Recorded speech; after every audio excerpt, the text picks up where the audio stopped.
too. So, good morning, everybody. Welcome to today's webinar. We're really excited to have you all here. We've got a 2-hour session today, so I'm going to start off by telling you all a bit of housekeeping, then what you can expect from today before I hand over to our first speaker. So in terms of housekeeping, it would be really helpful if you can all mute yourselves until you've got something to say, just so we can hear the speakers really clearly. If you do want to unmute and say something, that's absolutely fine. If you've got a question, it would be great if you can save it until the end of the presentations. But if it's something because you don't understand or people are using words that you don't know or things are too fast, do stick your hand up and let us know so we can make sure everyone's following along. If you have a question, when we come to the point for questions, you can stick your hand up and give us a wave, or you can click the raise hand button at the bottom of your screen. If we don't see you waving, please do unmute and give us a shout, because sometimes there's just too many people on screen for us to see. We're recording today's session. That's so we can put it on YouTube and share it with the people who couldn't make it. We won't be recording the breakout rooms that we have, but everything in the main room we will be. If you don't want your face to be in the recording, it would be good if you can knock your camera off, because I can't tell it who to include, and I don't want to include anyone who doesn't want to be there. And I think that's maybe it. We're going to try really hard to stick to timings. So we've got some little questions time. If we don't get through everybody, we will try and send you an answer after the session. But we can't answer any really personal things about, say, your gas and electricity bill personally, but we can give some general answers. So that's the housekeeping. If you've got any questions, any technical problems, let me know in the chat and I'll try and help. So we're going to start off with community integrated care. And we've got Oliver, Matthew and Marcy who are going to kick us off. We're going to do some questions with them, and then we're going to have a breakout room for 10 minutes and then come back and share what we've heard in each of the groups. We're going to have a break after that for 15 minutes. And then Anna from the, making sure I let everyone in the room, from Citizens Advice is coming along to share how you can get the most out of your benefits to help with the cost of living. Some quick questions with her, another breakout room, and then we'll be on to the end of the session. So that is the plan. And I'm going to hand over to our colleagues from Taking Charge. Thanks, Rachel. Hi, everyone. Nice to meet you. My name is Marcy. I'll just do a little quick introduction first before we get started on our presentation, which is called Taking Charge. It's all about helping you to take charge of your energy bills and making sure that you can save as much as possible on them so that you can afford to spend on more fun things than electricity, basically. I'd like to introduce you to my colleagues. We've got Matt with us, Matthew Price, and we've got Oliver. Do you guys want to do a quick introduction of yourselves? Yeah, so Matt, to go first.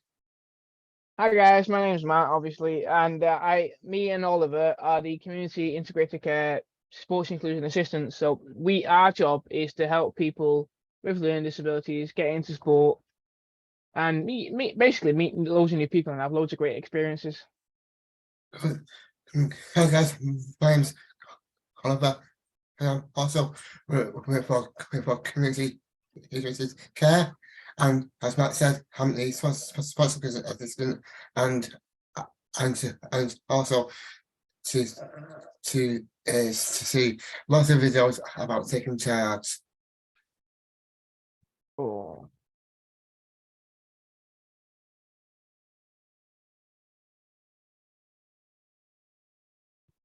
Sorry about that. All good. Some internet connection issues there. Are you all able to hear me again? Yeah. Great, thank you. Sometimes the internet might go a bit funny, so if someone just throws me a message or puts their hand up, I'll pause, give the internet some time, and hopefully it'll catch up. So thank you, Oliver and Matt, for introducing yourselves, and I'm sure they will be there to answer some questions after the presentation. You'll also spot Oliver throughout the presentation in his starring role in most of our videos. So I'm going to share my screen with you guys now. And we will get started on the webinar. See, right away we've got Oliver front and center, as he should be. Large webinar. I'm really excited to be able to deliver it to you today. Basically, we've done a lot of research and just found as many money saving tips as we can that should help you be able to afford your energy bills and not spend it on things that you might not realize are costing you more than they need to. So there are a lot of money saving tips that people just don't realize that their money is just kind of being drained by various methods. And if we just change the way that we use our energy, we can save quite a bit of money. There'll be some tips that might not apply to you for various reasons. Like I'll talk about turning things off at the plug. And if you use assistive technologies or things that need to be turned on at the plug, that piece of advice doesn't apply to that area of your life. So just kind of take these tips and really think about your own life and how they can be applied. There'll be some tips that I'm pretty sure you'll already know, but I'm sure that you'll all come out of this webinar learning at least some new things that should be able to help you to save on your energy bills. So let's get started. Today, you'll discover that a lot of money is spent on wasted energy. And if we can reduce that, we can find some really big savings. We'll also teach you how to find the vampire devices that are sucking your money, a load of top tips to reduce spending in every room, and how to claim free energy and water saving devices from your utility suppliers. So, if there's one fact that you want to take away from taking charge, it's this one. Researchers estimate that around 23% of our energy bills, sometimes as high as 26%, so over a quarter, are spent on wasted energy. That is energy that's being used when it doesn't need to be, and we just don't realize it. So I'm going to talk you through a lot of those different things, and then there'll also be some things that we can swap in our own lives that'll help us to save on energy, and just some better habits that we can have around the way that we use electricity. So first of all, I'm going to bring Oliver into the space, and he's going to tell you what a vampire device is.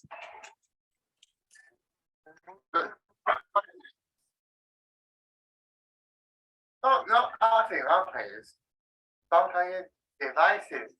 Not suck up energy either way they're not being used.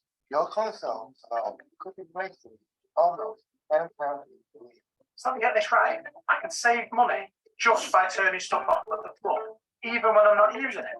Yeah, you can save more than 25% a year. Right, I'm off to slay some vampires then. Don't be a sucker when it comes to energy. 9 top tips for saving money at digitalsenergy.co.uk. So there we go. A lot of people think that when something's plugged in and not being used, it's not drawing power, but this often isn't the case. So for example, if your phone charger was turned on at the wall, but not a bit of money, so we might as well turn it off at the plug if you're able to. On our website, takingchargeenergy.co.uk, as you can see along the bottom here, we have a load of informative tips on how you can find the vampires in your home and make sure that you're getting rid of them where possible. So now we know what a vampire device is, we're going to go room by room through an average household and look at some ways that we can help to keep those bills down. Starting off in the kitchen, and like Oliver said, there are vampires lurking everywhere. So just by switching off these things at the plug, the microwave, kettle, toaster and oven, just switching them off at the plug after they've been used, the bill payer could save around £26 a year, which if you think about it, is enough to get yourself a nice takeaway at the end of the year. I think anyway. I guess it depends what you like to order. Okay, now we're going to do a little poll here. So I'm sure you've done polls on these webinars and things before, but do let me know if you need a bit of support. I'd love to know which of these devices you think costs more to run. Do you think the fridge freezer or the kettle? Which of them costs more electricity to keep running? And I'll give you a few minutes for that, because I know there's quite a lot of people here today, which is fantastic. Ooh, wow, we've got a real split audience today. It's down to the line. I don't know which it's going to be. We are pretty much perfectly split down the middle. Isn't that fantastic? So we just had slightly more votes for the fridge freezer costing more money than the kettle. I am pleased to let Team Kettle know that you're actually correct. Even though it's so much smaller than a fridge freezer, a kettle actually costs more to run. So a kettle costs 9p to run for just 5 minutes, whereas a fridge freezer generally costs around 2p per hour. Who would have thought that such a small device can actually use that much money? And if we think about it, we all love to have a chat over a cup of tea or a coffee or a nice hot drink of some kind. So we want to build in some good habits around the way that we use our kettle to ensure that we're not wasting money on it. So a really simple thing to do is, if you're making a cup of tea for 2 people, instead of filling your kettle all the way up and boiling all that extra water, just fill your mug and pour it into the kettle twice, or the amount of times for however many people you're making a cup of tea for. That way, you're only boiling as much water as you need, and you're not wasting energy on boiling that excess water. If you do this, you could save around £16.88 a year, which, if you think about it, that could get you some really fancy tea if you're into that. I'm not a tea person, I am a coffee person, I will admit, but you could save that much money and spend it on something different. Okay, now looking at other kitchen devices. I'm just going to try and get onto the other poll. There we go. Which of these devices do you think costs more to run? Do we think, is this going to work? Yeah. Do you think the slow cooker or the oven costs more to run with electricity? Oh, is that working? There we go. Hoping that's close. Yeah, there we go. Hoping that's working for everybody. Oh, that is the old poll. Okay, never fear. If this doesn't, oh, there it is. I can there see we it. go. Thank you. Technology, eh? Okay, so yeah, which do we think costs more electricity to run? So for anyone who doesn't know, I'm sure most of you do, but a slow cooker is a device that we plug in and it cooks over a period of hours. So you'll put something in there like a nice stew, and it'll cook over several hours, whereas an oven is something you use for maybe 20 minutes to an hour, depending on what you're cooking. Okay, fantastic. So most of you have said that the oven costs more electricity. And I'm really pleased to know this is actually the first webinar where everybody's got that, or most people have got that correct. It is, in fact, the oven is more expensive than a slow cooker. I thought because the slow cooker was on for hours and hours, it would cost more to run.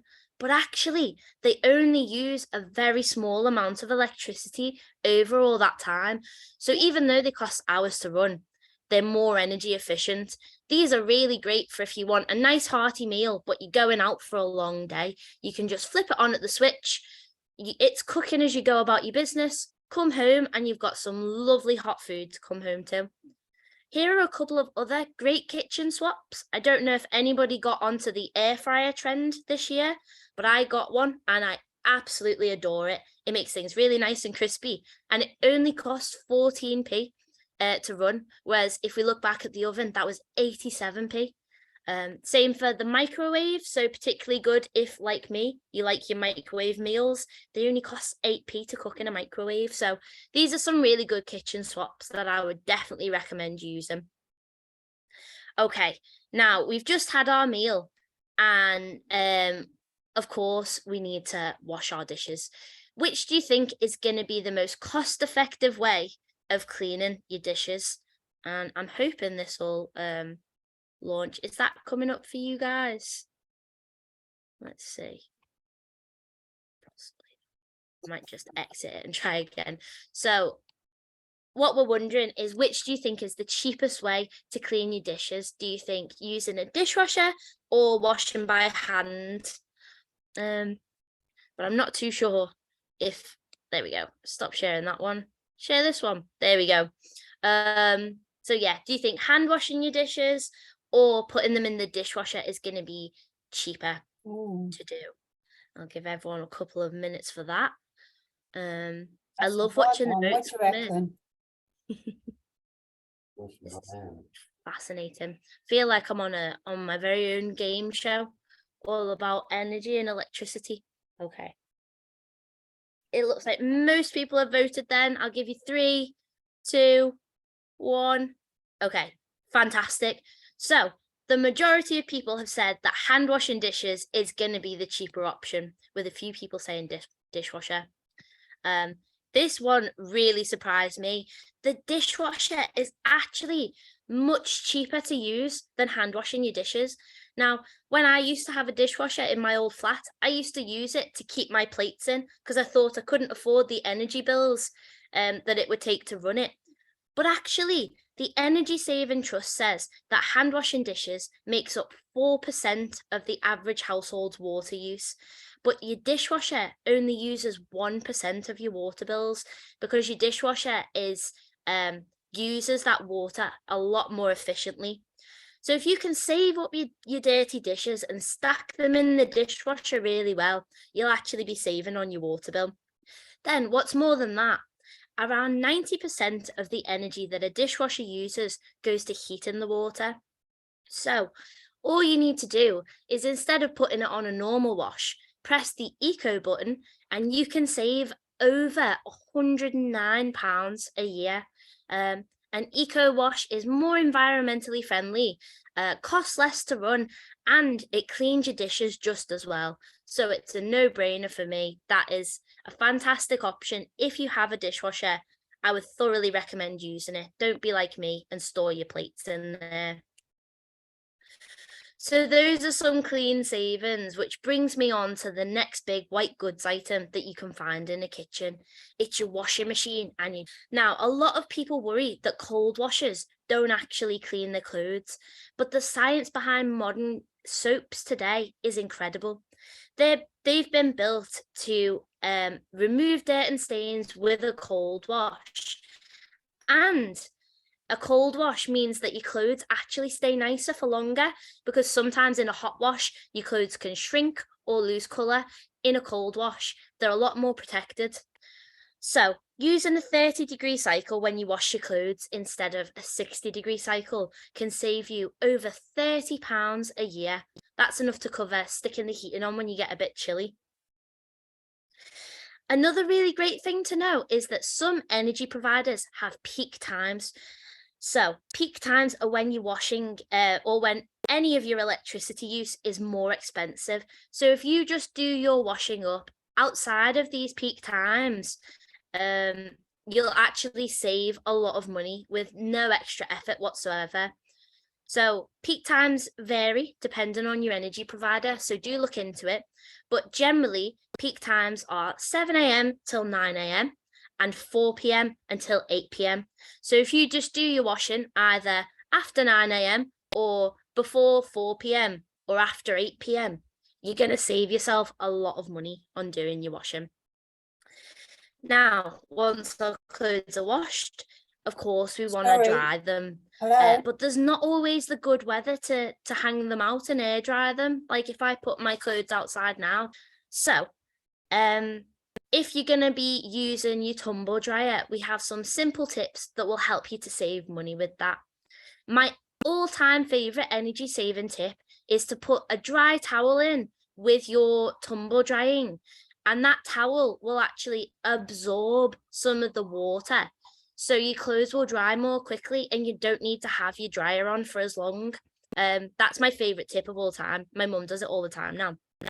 There are also things like tumble dryer balls, which I used to think were dog toys. I must have looked very silly in the dog park. But they throw them in with your tumble drying. They save 31p for every dry with no extra effort. There are also things like pop-up pods and heated clothes maidens, and these have the extra advantage of heating the space around them, so they're really lovely in the wintertime. Thoroughly recommend. So the main takeaways from the kitchen, no pun intended, are only boil as much water as you need, use the eco setting on your dishwasher, wash your clothes with cold water, throw a dry towel in with your drying, and if it's not in use, turn it off. Now we're going to head into the living room, which of course is full of spooky vampire devices. TVs alone cost £24.61 a year when left in standby mode, and a lot of us leave our TV in standby without realising it. So if you just turn your TV off with your remote control, it's not actually turned all the way off. If you're able to, turn it off at the wall. It's the same with Oliver's Xbox. That costs him another £12.72 a year. So if you've got any games consoles, anything like that, do turn it off at the switch if you can. Okay, now here is a brilliant super swap. We're thinking about the humble light bulb. So just by changing your regular light bulb, which most houses use the old model, which is an incandescent bulb. If we just get an LED light bulb, which looks like this one here, we'll actually be saving a lot of money. You can save around £61 a year for every. So if you have 10 light bulbs around your house and you change them to LED bulbs, you'll save £611 a year on your electricity, really simply. So I thoroughly recommend getting LED light bulbs. You can also get ones that are color changing, and you can set the mood in your living room. Very nice. Thoroughly recommend LED light bulbs. Another really great thing to look at when you're buying anything for your home in general, if it's going to use electricity, check out the energy rating, the energy efficiency rating, which it looks kind of like this, and there'll be a little arrow on the side here, like this black one, just telling you how energy efficient that product is. Sorry. So this is really brilliant. Basically, you want something that's going to be in the top range from B to A+++, is going to save you more money on your electricity bills. A lot of these items might be a bit more expensive up front, so it's worth sitting down with somebody and working out for your household if you can afford to spend a little bit more up front and save on your energy bills. If you go onto a website like Which Best Buy, which I'll put into the chat box after this, that website actually tells you how much you'll save on your energy bills with various products. So that's something to do when you're doing research if you're going to buy yourself a new fridge freezer or something. Okay, now something that we really want to do is make sure that we're staying warm, particularly as it's so chilly at the moment. Thing you're going to want to do is make sure you know where your drafts are and you keep them out. So the drafts are any cold air that's coming into your home from the outside is going to be making you cold. We've got a really easy tip on how to find your drafts. All you need to do is light a candle and hold it near any windows, doors, or anywhere else where you feel like you're getting a bit of a chill. And if the flame on the candle dances around, you found a draft. What you're going to want to do is exclude that draft. So we've all seen draft excluders. People have ones that look like long sausage dogs. They're just big pillows that you can put at your door like this one here, that will just stop the draft coming in, which will keep you a little bit warmer. You can also make your own. So if you've got an old pair of tights, you can stuff it with things like old tea towels, old clothes, or things like that. And you've made your very own draft excluder using what you've got to hand. So would definitely recommend doing that. Now, this one's really important because we don't ever want you to worry about putting the heating on. having the heating on is important for your physical health when you need it. It's also good for the pipes in your home and mold prevention. So even though when we talk about energy, a lot of people talk about not being able to put their heating on, we really recommend that you put your heating on when you need to. If it's very cold in your home, you're going to want to put your heating on. So here are some simple tips to make that heating as effective as possible so that you're saving money as you get warm. A simple thing to do is just close your curtains over. Curtains are brilliant insulators. That means they keep the heat inside that room. So particularly before you go to bed at night, if you close all your curtains, that's going to trap some of that heat in the room, so it won't be quite so cold when you wake up in the morning. Another great thing to do is if you've got any furniture in front of your radiators, move that even a couple of inches in front. So a lot of us have our couch directly in front of our radiator to keep us warm, but that couch is actually blocking the hot air from circulating around the room. So we're getting colder and we're not getting the most out of our heating. So even if you just move it a few inches in front, that'll give the hot air a chance to get around the room, and you won't need to have your heating on for as long to get warm. Now, if you're personally feeling quite cold, but you don't think you want to put the heater, if I've gotten in late from work and I don't want to have the heating on because I'm going to bed soon anyway, I'll get out my electric blanket. Some people think that they're too expensive, but they only actually cost 3p per hour to run, which really isn't a lot. So I would definitely recommend getting an electric blanket, or if you've already got one, get it out the cupboard and keep yourself warm. So looking back on the living room, we've got swap out your old bulbs for LEDs, don't put furniture in front of the radiators, turn everything off at the plug that's not in use, and keep your heat in by closing your curtains. Okay, now we're heading into the bathroom, but hang on, let me turn the light on. Leaving the bathroom light on actually costs quite a lot. If you leave it on overnight, every night for a year, it can cost around £281 that year, which is quite high. Now, I used to leave my bathroom light on because I couldn't find my way through the house in the dark. So I thought it was a good night light, but because it costs so much, we've thought, what are some good alternatives to that? A really simple thing is if you've got a smartphone, it'll probably have a torch on it. So you could use the torch on your smartphone, or grab yourself a cheap torch for about £6 from B&Q or Home Bargains or anywhere, and keep that on your bedside table. So when you need to get up in the night, you can use the torch to find your way around. You can also get a motion sensor light that's battery powered.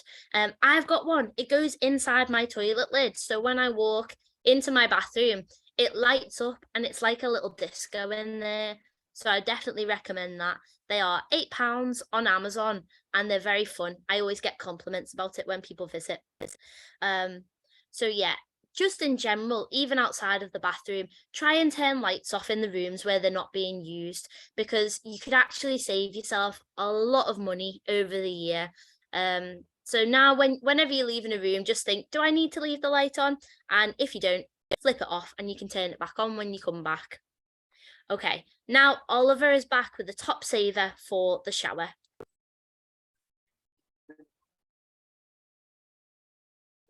Okay.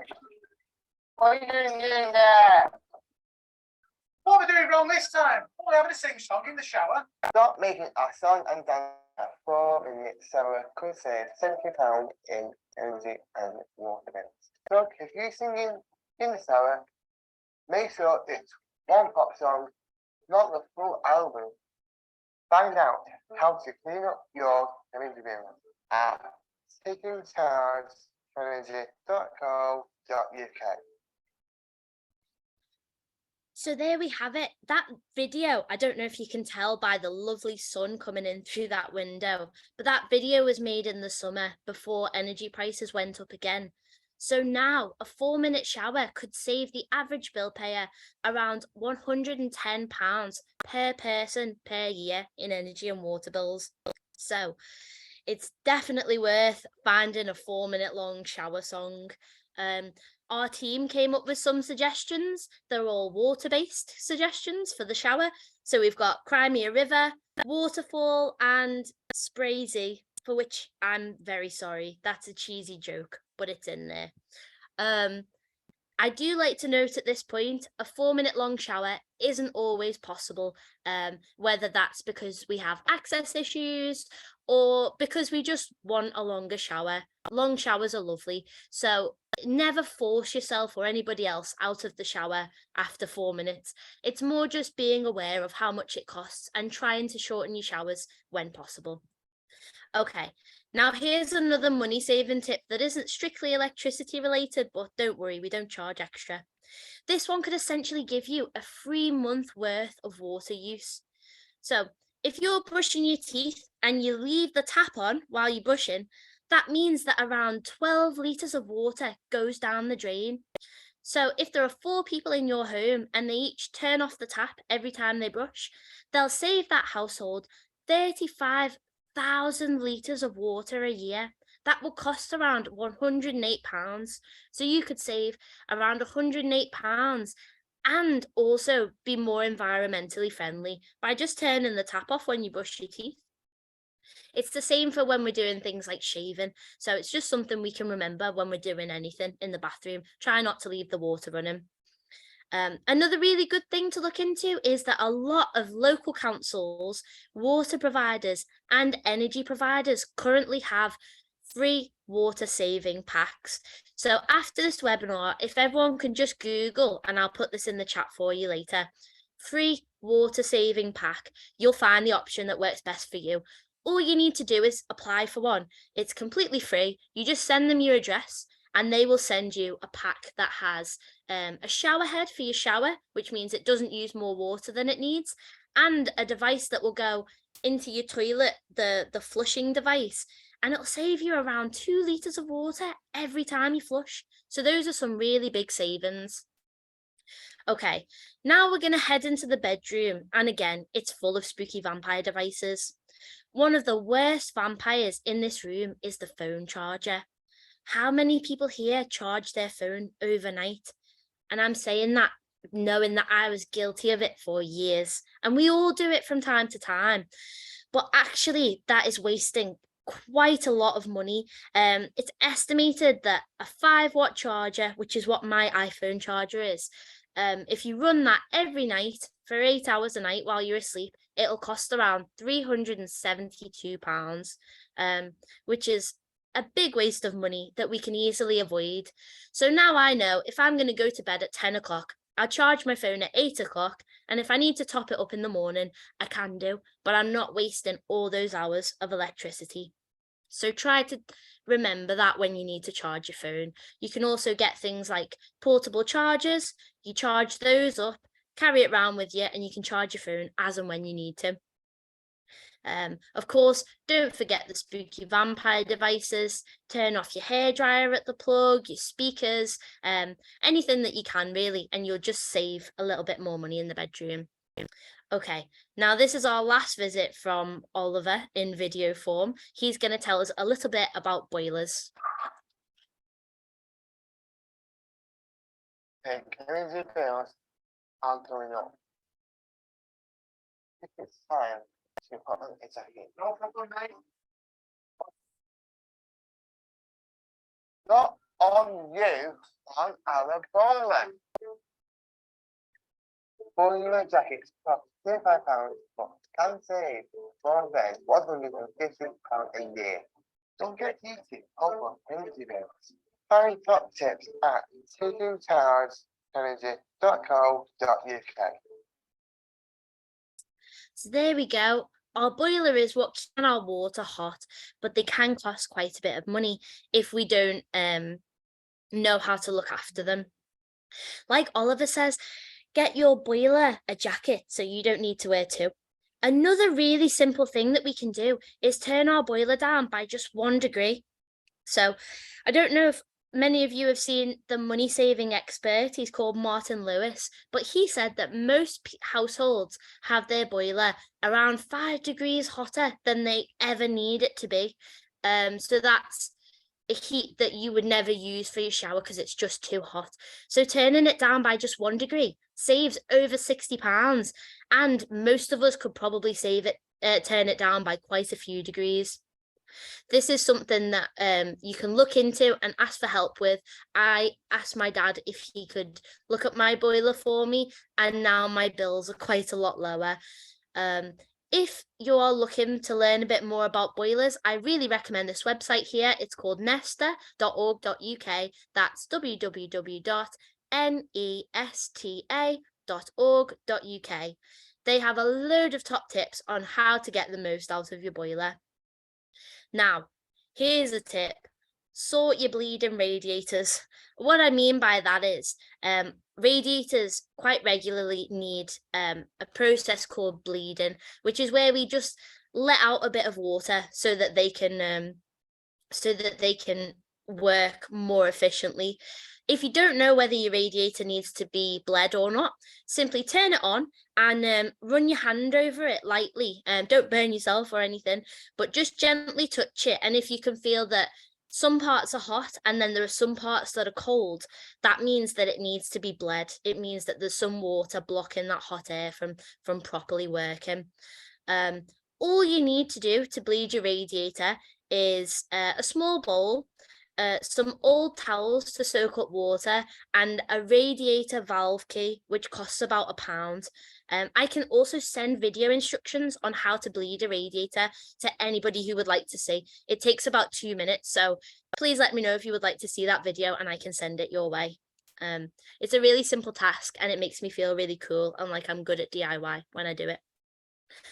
Okay, so that is actually it for the majority of the rooms in our household. We do have a quick bonus tip for anybody who receives benefits like universal credit or child tax credit.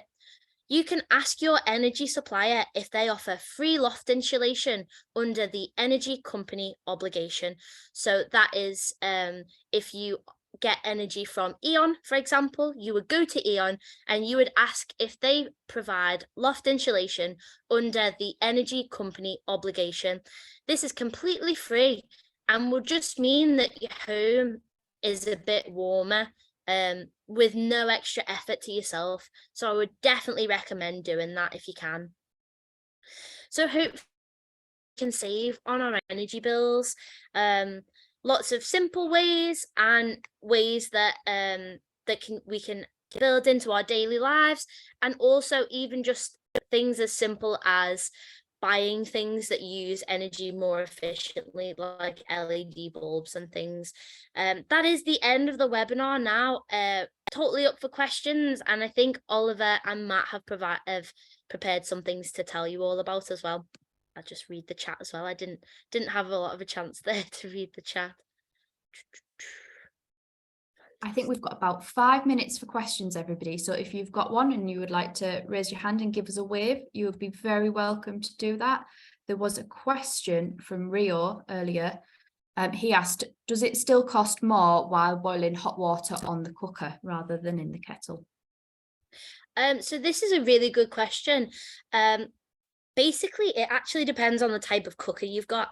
So if you've got an electric cooker where everything is flat, that is going to cost you more to boil your water on than boiling it in the kettle. The kettle is a lot quicker, so it uses the energy more efficiently. In a kettle, on average, boils water within 4 to 5 minutes. But those of us with an electric hob will know it takes a bit longer on the hob. However, if you've got a gas hob where there's the fire, that will actually heat the water a lot more quickly. So it depends on what type of cooker you've got.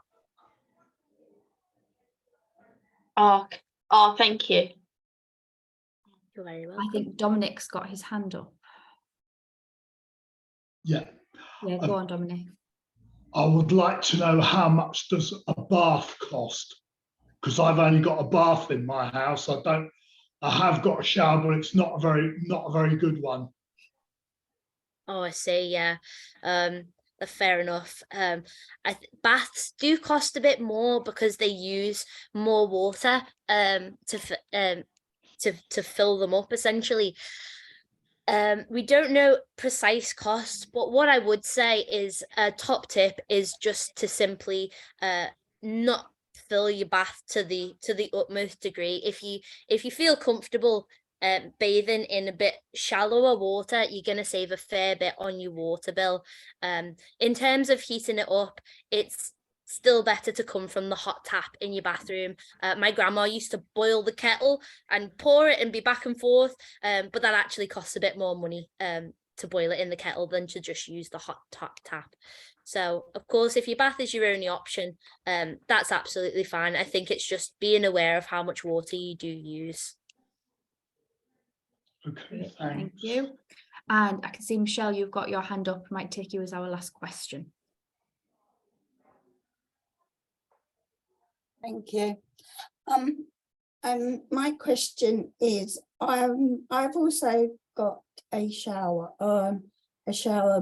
that is a walk-in shower, but it's enclosed, and that, but I also have mobility issues, and that, so I saw the bit where trying to have a 4-minute shower is a bit difficult for me. I have also had from my water people saving energy by they've put one of them things onto the shower where it slightly cut down my water so it doesn't come out very fast, and that's but I don't know how other way to cut my showers down, because I do have a carer and my showers seem to like go from 30 minutes to 40 minutes. How can I, to save more energy in the shower, how can I get it back down to sort of like I used to start with 10 minutes? How can I get from the 30 to 40 minutes back down? Is there any other way I can save the water? I think it's fantastic that you've got the device on your shower head already. That is a brilliant way to save money. So you're already ahead of the game. I will say, if there are mobility issues which mean that you take a longer shower, I would not worry about that at all, because that is what you need to do to be able to access the shower. So don't worry yourself if you do find that you have a longer shower.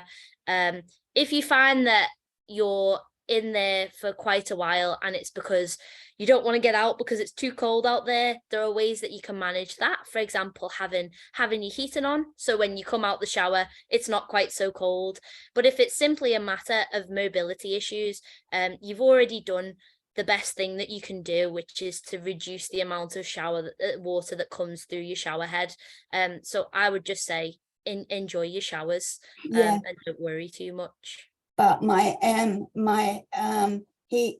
heating bills are still eating up, because it's the amount of money that I have to put on, and that is going down very quickly, and it's not lasting as it used to, and that's what I'm finding it a lot harder to balance.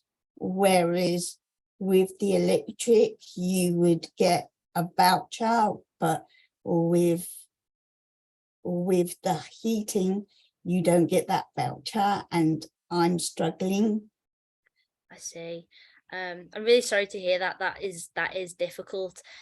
One thing that you could look to, I know that you mentioned having care support. It might be worth you looking together at the type of boiler you have. So I have an immersion boiler, which means it costs a lot of money to boil the water in my home just because it's an old type of boiler. So these days, if I have my boiler turned off all the time and I plan my showers, so I know about 2 hours before I need a shower, I turn my boiler on, it boils the water, I have my shower, and then I turn it off. So I only really use the hot water that I need. So that might be worth looking into. And then more generally, I think just applying the other energy saving tips that are going to fit into your lifestyle more, so that you don't need to worry about your showers as much if they are a really big issue. Trying to find other areas in which you can save. I know I've worked with people who are blind who have said they can't turn things off at the plug as often because it's a lot harder to keep finding them and putting them back on and things like that. So they'll leave things on at the plug and then they'll find other areas in which they can save their money to kind of balance it out. So hopefully that's helpful. Yeah, I think, Michelle, sorry, I'm going to cut you off just so we can stick to time. But our next speaker from Citizens Advice might be able to help you more with some of those money saving tips. thank you. We can talk about that again then. I can see there are some more hands and some more questions in the chat. I'm wondering if Marcy, Matt and Oliver might answer some of those during the break, just so we can make sure that we finish today's webinar and we get a chance to do everything that we had planned. No, that was it. Thank you very much. Thank you, Michelle. So we are now due to go into some breakout rooms, and there's going to be someone in there to help you have a conversation and to write some notes about the things that you all have to say. But we would like you to think about how are prices going up affecting you and your life. So I'm going to put that in the chat so that you can all remember it. And we're going to go in for 10 minutes. And I'm going to ask you when you come back for one person from each group to share one thing that we spoke about, just so we can try and catch up some time. So I'm going to open the rooms and you might have to click OK to go through and it should take you in. We all ready? Does that make sense? Any questions? Great. Here we go.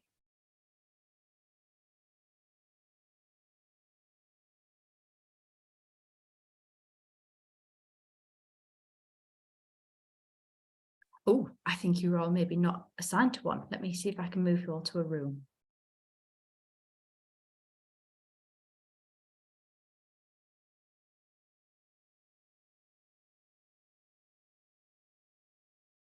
Oh, will it let you guys click through?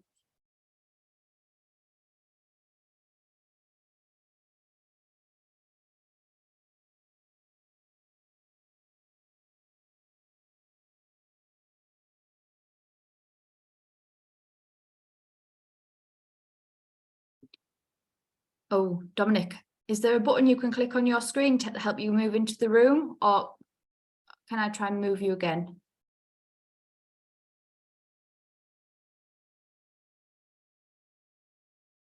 Are you stuck? Let me see if I can swap your rooms and if that'll send you through.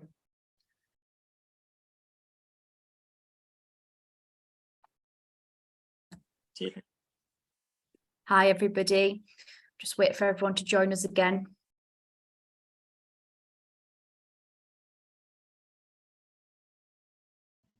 Room 1 must be having a great conversation. They're all still sat in the room.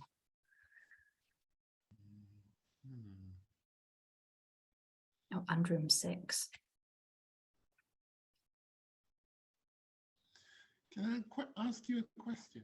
You might have seen it in the message. Why does she call it a vampire devices?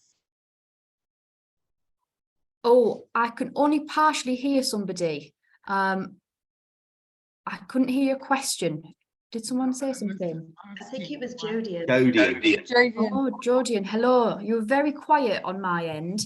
What was your question? I was just asking, why does she call it vampire devices? Oh, I think it's called a vampire device because it keeps using electricity even when you're not using it. So it's plugged in and on, but you're not watching telly, but it's still using electricity. I think that's why.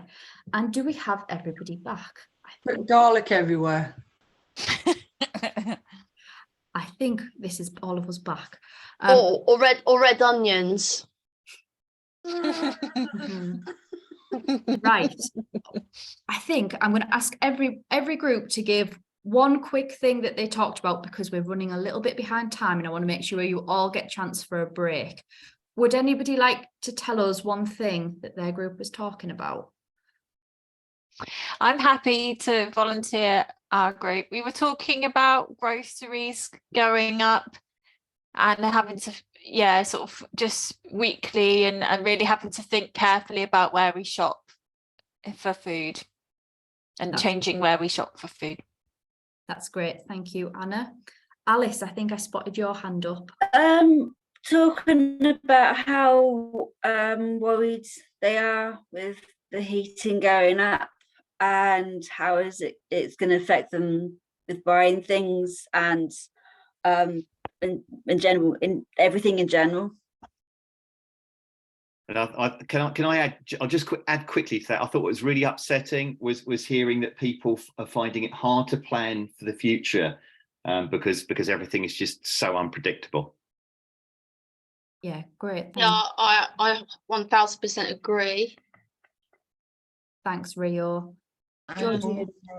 Just wanted to add something alongside with what Landman said. Obviously I live in supported living and North Devon, West Widow with other tenants, but even that, I have mental health and autism, and even with that, it's still quite overwhelming with what's going on. And my autism is, I'm used to a routine with how things are how much things cost and what they are. And things have gone up, it's totally changed how I see it, and I have to rewire everything again. And then because things have gone up, it's not what I was used to living in. That's great. Thank you. It's really helpful. Rachel, shall I feed back for us? Yes, if you go next. Is that all right? Yeah. One of the conversations that we had was about people going elsewhere to keep warm and to eat rather than being able to stay in their own home because it's actually cheaper. So just maybe even buying some food out is cheaper than cooking it at home. And Sandra also made a really good point about in her local area about going to the library, because it's they've pitched it as a warm space to go, so people can go there and keep warm, and then there's a cafe there as well. So it's in one way really good because it's obviously connecting communities, but it's also sad to hear that people are doing that in lots of ways because they can't afford to keep warm and use energy in their own homes. Thank you. That's a great point, isn't it? I think I've heard of lots of people doing that. So if we go to Georgian and then Michelle, and then we'll have a break. Georgian. Oh, Georgian, you were very quiet. I don't know if you can speak a bit louder. Smart meters. Smart meters. They're having a proper issue with people who have problems with them because you don't know when they're going to cut off. Oh, I'm sorry, I missed the rest of that. I don't know. The smart meters are... It's about smart meters. You can have, there's a problem that I had with the smart meter, is that when you're in a lower ground floor flat and there's walls in between where it's supposed to communicate with, it doesn't communicate with it, and you don't know how much you're using, which I've ended up having to pay 500 quid yesterday before they even would do anything about connecting my smart meter via to put it into so my smart meter would actually, so it wouldn't cut off when my credit ran out. They wouldn't do that until 500 quid was dealt with. So I had to pay 500 quid yesterday, and then on top of that, the 200 quid deposit before they do anything. So I kept, yeah. That's a lot of money, isn't it? Yeah, it's because the previous flat I was in a lower ground floor flat, and the smart meter wasn't communicating with the meter, and I didn't realise how much I was using. Mm. And it ended up being that. So That sounds really difficult, Emma. Anna has just put her email in the chat and said that you can email her at Citizens Advice and she might be able to help you a little bit. No, it's because I don't advise my And smart meter because of the wearings on how much it may cut off for the amount of money we put in. Because I don't really want a smart meter. Georgian, I'm only catching little bits of what you're telling me. Can you put it in the chat? So Rachel, what he's saying is that you can't tell when the smart meter is running down. Okay. And so it's sort of running up kind of quite large debts because it doesn't notify you when you're going down, you know, sort of, so it's just not accurate. And just to say, the reason why I said email me, Emma, is because we're doing a national campaign to try to get these prepayment meters sorted at the moment in Citizens Advice. So I'll take your story to the national team as an anonymised case study to use in our campaign. yeah, that's okay. Thank you, Emma. Great. If we just take one last point from Michelle and then we're going to have a break. Yeah, thank you. My group said that the problem with the prices going up so much is that people are prioritising choices that they wouldn't be making before, like whether to put the heating on or not. They were really impressed about finding out the facts from Marcy about the dishwasher and the plugs overnight. And one member of the group, I think it was Sammy, said that she'd made a draft excluder with one pajama leg and some rice, which is fantastic. Very creative. Thank you for sharing what your group's been talking about. We're going to take a quick break, a shorter one than we had planned because you've all had so much to say. So I think if we just have 5 minutes, so if we come back at quarter past, sorry, that would be really helpful. And then we can hear from Anna from Citizens Advice. So if you need to pop to the toilet, go and grab a drink, you can just knock your camera and your mic off. You don't have to leave the meeting. That would be great. I am going to launch a poll while you're all doing that. If you're one of those people who just wants to stay sat at the computer, you can do it when you come back from your break. I'll leave it running. So if you want to go, that's no problem. And just asking you to tell us a little bit about you so we know who's here today and to know how worried you are about the cost of things rising. If you need any help with filling the polls in, you can let me know. Or if you just want to put your answer in the chat, I can collect it from there later. Have a good break, everybody. Do feel free to grab a cup. Bye. See you soon. Bye. Great. I'm going to click first. Lovely. Right. Hi, everybody. I'm Anna Day from Citizens Advice, and I am the head of development and communication. So I'm just going to try and get everything working. Just give me a second. Hopefully you can see a screen with a bit of luck that says getting help in the cost of living. Can you see that, Rachel? Yeah. Yes, perfect. Okay, so what I thought I would do today is just talk you through the help and advice that is available from Citizens Advice and also help generally in the cost of living crisis. There's lots of help out there and I think it's really key you'll know what is out there. Just in terms of building on, bear with me just a second, I'm just getting used to this, right. So there's a lot of different ways that you can increase your income. So that might be, first of all, through things like claiming benefits and government grants, getting help from charities. So there's lots of charity help out there during the cost of living crisis. And other things like just renting out a room and getting child maintenance and things like that. So so we're going to talk a bit about everything today, probably less about child maintenance, but just generally around the help specifically available around the cost of living crisis more so, as well as some benefits help as well. So you can claim benefits if you're on a low income, looking for work, if you're sick or disabled, If you're a carer, so if your child has disabilities, that includes behaviour. So if your child has behavioural issues but doesn't necessarily have a diagnosed disability yet, you can still claim disability benefit for your child. So if they have higher than average caring needs for their developmental age. So that's useful to know for those of you that have children. You can obviously claim benefits as a parent or guardian, and if you're pregnant. So you can use a benefits calculator to find out exactly what you can get. And what I'll do is I'll email this presentation at the end for Rachel to circulate so you can access it as a PDF, so you can click through all the links, because there's lots of links today. Save you from writing them all, because otherwise you'll get achy hands by the end of today.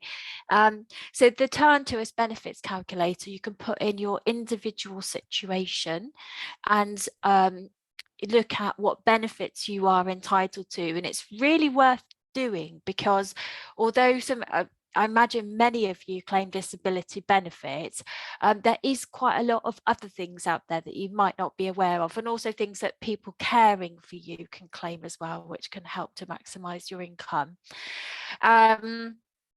The other thing is that when you look at your benefit situation, it's also good to use that to check if something's going to change soon in your benefit situation. You can use that calculator to look at how the changes will affect your income. So for example, if you take an increase in hours at work or a pay increase, how's that going to affect your benefits? So that's really good to look at, because sometimes you might work out you might not be better off for a slight increase in hours or a slight increase in pay and things like that. So you can sort of check that before you take that job offer or those extra hours or whatever it is that might be changing about your situation, and might be moving in partners and things like that as well. So there is a cost of living payment that you should all be getting, which is about £67 a month, and that's coming in 3 cost of living payments for if you get universal credit, PIP or attendance allowance. And if you're over the state pension age, you should be getting winter fuel payments as well. So if you're not, obviously, one of the things you can all do is contact Citizens Advice, and we can help you claim all the benefits that you're entitled to, especially if you have any difficulties yourself filling in forms or any difficulties with the process. We can walk through that with you. So you should have had a £150 cost of living payment in 2022. So if you haven't had that already, then if you again get in touch with Citizens Advice, we can get that backdated for you. And you'll get another £150 cost of living payment in summer 2023. And that's if you get DLA, PIP, attendance allowance, armed forces, independence payments, and attendant allowance or war pension mobility supplement. So the important thing is to also look at what tax relief you can claim if you're working. So your employer should be paying you 45p per mile for your mileage for anything you do travel wise. If they're paying you less than 45 pence per mile, then you can claim the difference from HMRC. So it's useful to know, because sometimes if employers do pay you less, any sort of different amount you can claim through HMRC for doing a tax return. You can also claim tax relief if you have special clothing for work you have to buy, like a school uniform, or it's not a school uniform, sorry, any form of uniform. So even if it's just your work requires you to wear a smart suit or something, and that's put into their requirements, and you can claim the cost of those suits back against your tax, which means it saves you money and you get some money back from HMRC at the end of the year. And you can also get tax relief sometimes in certain situations, like if you're married. So not everybody claims that at the moment, so it's good to claim that too. So the energy bill support scheme started in October, and you should be getting £66 a month. You should have had it in October, November, and then 67, and that will pounds a month. That should go December, January, February, March, so ending in March. So if you haven't received that, again, we have heard of some people not getting that. If that's you, then obviously, again, get in touch with Citizens Advice. We'll help you claim it. There is a household support fund in every council across the UK that has been funded through central government to help people with the cost of living crisis. This is not a widely publicised grant, but each local authority has to, so each council has to publish what they're doing with their household support fund. In most cases across the UK, they are giving out energy grants, and they're also giving out grants for white goods. So things like whether that's a tumble dryer or a washing machine or a fridge freezer, etc. So if you find that some of your devices are quite old, like fridge freezers, washing machines and stuff, they can be very heavy on energy use. So you might want to look at replacing some of your really old equipment, if it's say 10 years or older, with grants from the council and through the household support fund. So that's a valuable thing that can just cover essential everyday items like medical equipment and things like that as well. And in some cases, they are helping people to clear their energy arrears. So if you're falling into energy arrears, some of them are paying that off for you. So that's a really good thing to know about. Citizens Advice has access to a range of personal grants that we can apply for on your behalf. They have to come from us recommended for you, and we have to do an eligibility assessment that just checks your financial position before we can put you forward. Those are different in each area, but we have access again to another set of energy schemes where we can give you grants for prepayment meters. And we can give you grants for supermarkets as well in some areas. So it'll either be a grant for a supermarket shop so that you have a bit more money free to pay your energy bill, or it will be a grant directly towards your energy costs in the form of an energy voucher. So so those vouchers at the moment, each area has got access to different schemes, and there's a couple of national schemes as well. So again, if you find yourself in a very difficult position energy wise, and you are what's called self-disconnecting, which is where you're not topping up your energy because you can't afford it, or you're going without food in order to top up your energy, then please do come and see Citizens Advice, and we are here to help you through this crisis. So that's the first thing. The important thing as well to know is British Gas, Scottish Power, OVO, E.ON, EDF, Bulb, Octopus and Shell offer a hardship fund you can apply for if you are their customers. This covers applying for arrears, so they can write off your arrears. That means, so a write-off of your arrears means it gets all paid for you. So you don't owe anything. So if you're in a lot of arrears and there's no hope that you're going to get out of it because of your financial position and you're on benefits, then this is a good way forward for you. And in most cases, they just have an eligibility check that you are on benefits, and they will, agree that with you. So so they do usually check your financial situation. Oh, it skipped forward. There's also a £200 payment to help with alternative fuel. So that's either heating oil or LPG gas that you can get from government. So if you haven't had that, again, if that's your form of heating, then let me know. You can just apply for it through Citizens Advice. We can give you a hand with that. So just a second, just get the screen along. So if you use an oxygen concentrator for your disability, or have a health condition, you can get money back for the electricity it uses. So if you've got specialist equipment, I mean, Michelle, I was thinking about you here earlier about needing to use the shower and the speed at which you can use the shower. You can get a rebate every 3 months for the cost of any sort of medical equipment use, and that, you know, I think can be used in its broadest sense if you can identify that that equipment is having to be used because of your disability, and it might change the way you use it as well.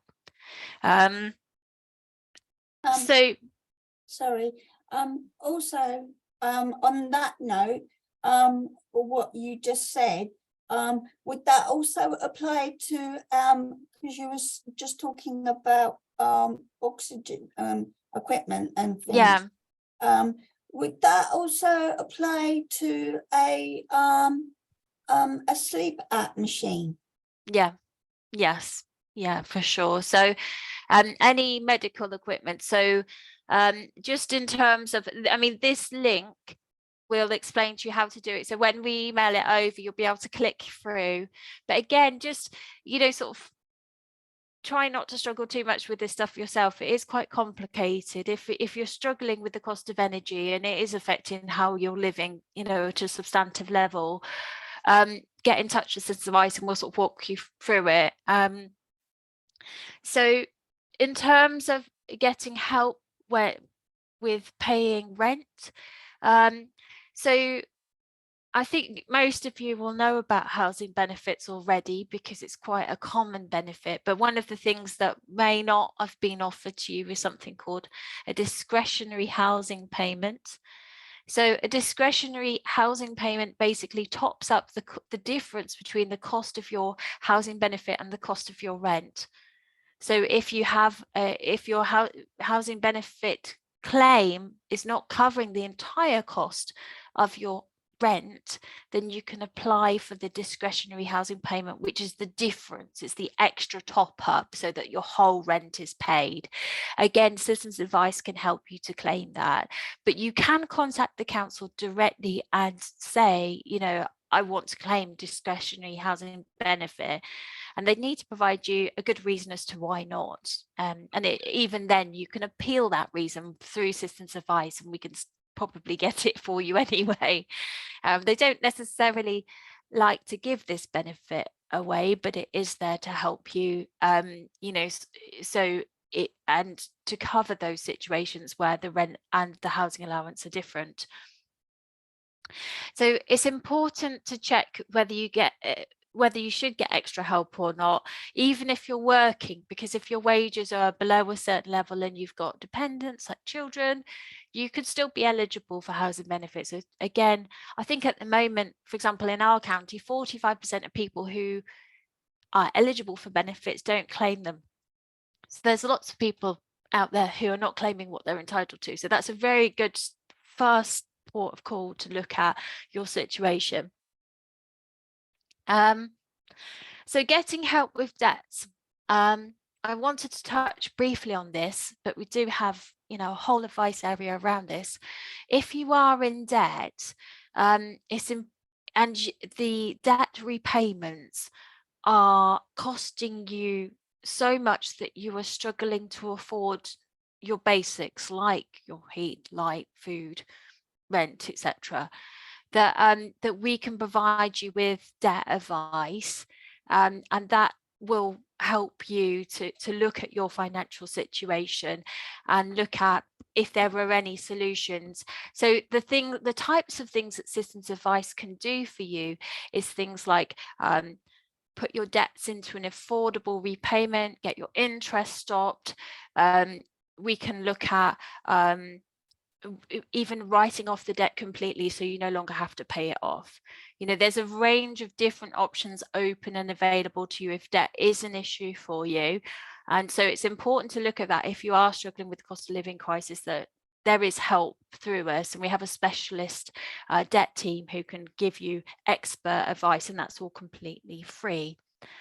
So making the most of your money. So I've got a few cool tips here to add to the cool tips this morning. I really want to go and attend and get our staff to attend all of that presentation this morning. It was amazing.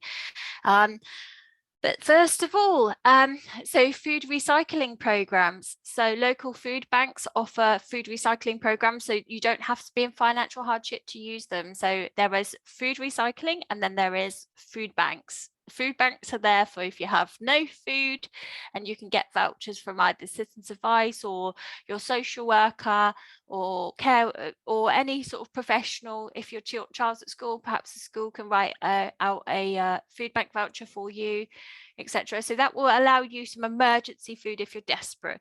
The food recycling programs are there for anyone, no matter what your income. And what they do is freeze fresh food on the day that it was due to expire and then give it away. And so what freezing does is hold it at its expiry, so it's not expired. So you can transfer it from the freezer at the food recycling program to your home freezer and eat it for weeks to come. So so that's a sort of safe way of eating, having access to a lot of fresh food, vegetables and meat. So those food recycling programs are a really good way of saving money, and just really amazing because they are either free or you can do a regular subscription to access free food. So it's like £5 a month or something. You can come along every week and get a massive bag or 2 bags of food, you know, so it's quite a good deal. There's these 2 apps that you can download to your phone called Too Good To Go and Olio. Too Good To Go is completely free food from local restaurants where you can go and pick it up at the end of the day, whatever they haven't sold. Lovely, great way to eat out without eating out. You can go get Greggs and all sorts. So that's a good thing. Olio allows you to kind of pay £3 or £4 for like a huge bag of food that would usually be worth about £20–25 because it's coming to the end of its best before date. So again, another way of eating food very cheaply. I know you'll all have probably heard of Martin Lewis by now, the money expert, but he has a lovely email that he sends out every week about how to save money on your day-to-day costs. And there is also a charity called Warmer Homes. Now, if you're earning less than £30,000 a year, you can have a free energy assessment for your home. So they will come and do that work for you, helping you to look at how you can save money on your energy. And they will put together a report and an action plan for you that will take you step by step through what you need to do to make your home energy efficient. So there's loads of amazing tips this morning from the other presenter. But obviously Warmer Homes can kind of tailor it to your specific home and actually physically come out to your home in a lot of cases. So that's a really positive thing. Just urge you to think about, you know, sort of how you spend money and to look at things like Go Compare and compare the market, etc., to compare the costs of all of your bills that you're paying out regularly for.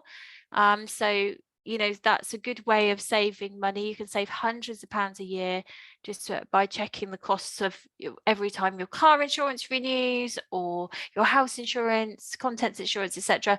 But also focusing on any big purchases like mobile phones, landlines and stuff like that. You know, it really helps you to cut costs. And I think it's important here to distinguish between needs and wants, and making sure you're focusing on the needs, you know, first of all.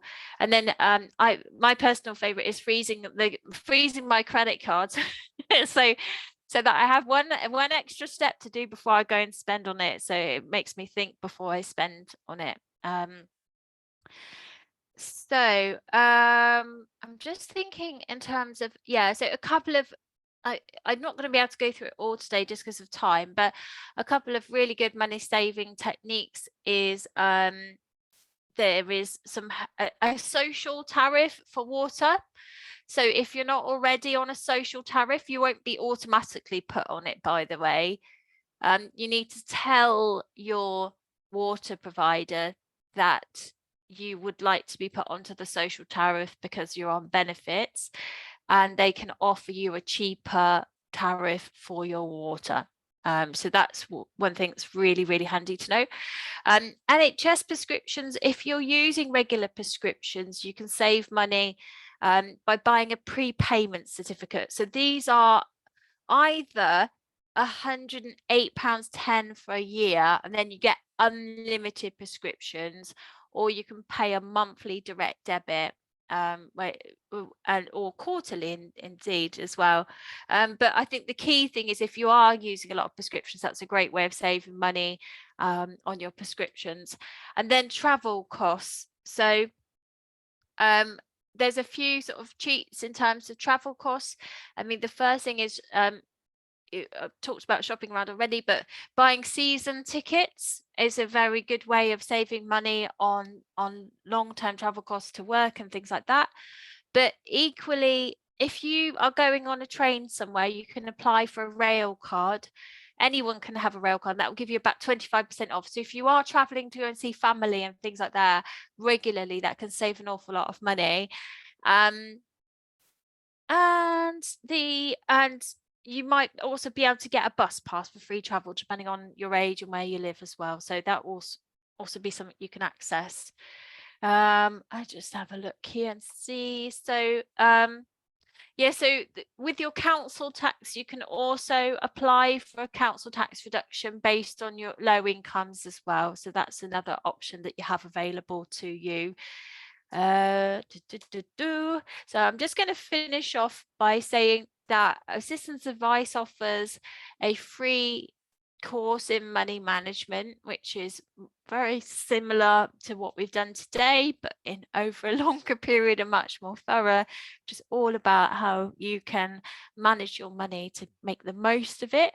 So if any of you would like to book on that course, you can do it through the website, which the link is there below, but I will obviously email this presentation so you can click through it so you don't have to write it down. But those courses run throughout the year online, and you can access our specialist money trainer who can guide you through how to save as much money as possible and also look after your money as well. So it's a way of putting a lot more money back into your pocket. And today is just a tiny excerpt of that. And I'm going to wrap up now. Thank you, Rachel. Sorry for going slightly over.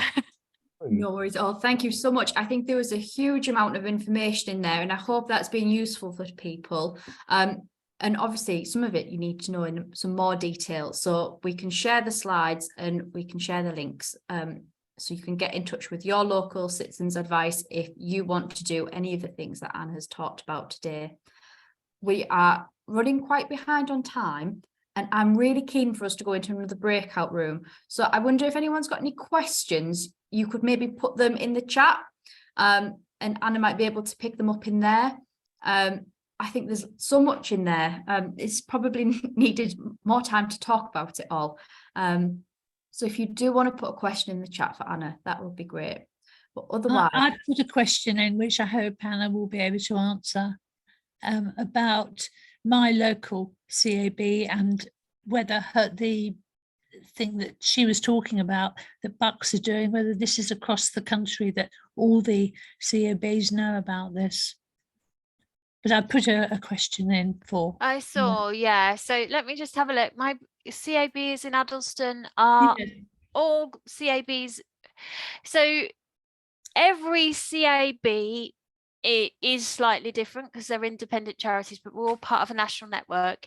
The grant schemes that are available are locally, lots of them are locally focused, but there is some national ones as well. So the best way of finding out what's available through your local Citizens Advice is to book an appointment with them. And the best thing to ask for is income maximisation. So just say, I'd really like to look at how I can maximise my income. I'm financially struggling. You know, can I look at grants with you and what other help might be available? And they will walk you through everything. It's much more than that, though, isn't it, Anna? Because in the past, our CAB was actually attached to our civic offices, and the Runnymede civic offices are based, very luckily for me, in Addleston. Then they built a new civic offices and they put the library there, and they tucked away the CAB in a, with no signposting. Nobody really knows. It's very, very difficult now because you're underfunded. Because what's happened is a lot of money from Surrey County Council is going into the private sector, advocacy and so on and so forth. And indeed, this presentation today, which was very good from Marcy and of course yourself, but it's basically doing what the government should be doing, because really everybody who's in the vulnerable category is under the local social services have a duty of care, and they're just not doing it. I guess for me, the you know, it's a bit difficult for me to comment on kind of local sort of provisions and things, but I think one of the best ways I'd say to sort of make contact with your local citizens advice to start with is to email them and explain your situation and ask for an appointment, because the phone lines are very busy. We sort of tend to ring off the hook. It takes over an hour to get through, and then sometimes you don't. You know, so it is very busy. We are a very well loved and used service, but you know, you are all in our priority group of who we seek to help, you know. So if you email, you can kind of shortcut some of that phone line wait, etc., and be a bit easier for you. But you've put down a link here to your Bucks CAB. Yeah. So I mean, can I write to you there? So if you I'm not a direct advisor, so I can't give advice directly, but no, I don't mean I don't mean about that. I mean, you've talked about you're speaking today, and also you've talked about this project that you're so the Money Matters project, you're all welcome to come to. It's an online program, so it's not limited to just local people. We can take as many people as want to go through it, because it is like this, online, in-person, live training. So you're all welcome and invited to come along to that. In terms of seeking local advice, the best thing to do to find out about your local citizens advice is to go to the National Citizens Advice website, which is www.citizensadvice.org.uk. So we'll email that link out, Rachel, as well, I think. But just if you go into there, it will signpost you to your local service, and you can find out what help is available from the actual advisors there. But you're all welcome on the Money Matters course. Right. So you're saying that each CAB is a separate charity? Yes. But the national CAB, which I understand CAB was started just after the war, and it's the best organisation because you have you get all the information. Every CAB may operate differently, and the services locally may operate differently, but basically the information that's coming to you is the same from. Yes, yeah. So we all work to a national advice quality standard. So you get the same advice whether you're in Truro or Cornwall or you know, sort of in Liverpool or something, you know. It's so yes, we have the same training standard for all of our advisors. So I think I'm just conscious of time, you know, and I think just in terms of moving on, I know I don't want to kind of take up too much time with this, but obviously happy to answer questions over email if people have got them, you know, and signpost you to sort of to national services and things like that. But there is lots and lots of help out there, you know, and I think the key thing is don't suffer in silence, you know, sort of speak to people when you're suffering, and make sure that you aren't going without that food and energy and things like that, and we can do our best to help you as best as possible. Thanks, Anna. I'm going to cut questions off there because we're so keen to hear from the rest of you. We've got one last breakout room, and so if you do have another question, please do put it in the chat and we'll make sure an answer gets to you. But I'd like to ask all of you to think about, what are you doing now to save money, and what can we do to save more? What actions can you take, or where might you get support to do that? So I'm going to pop us back in the breakout rooms, and we're just going to probably spend about 8 minutes doing that before we come back. Here we go.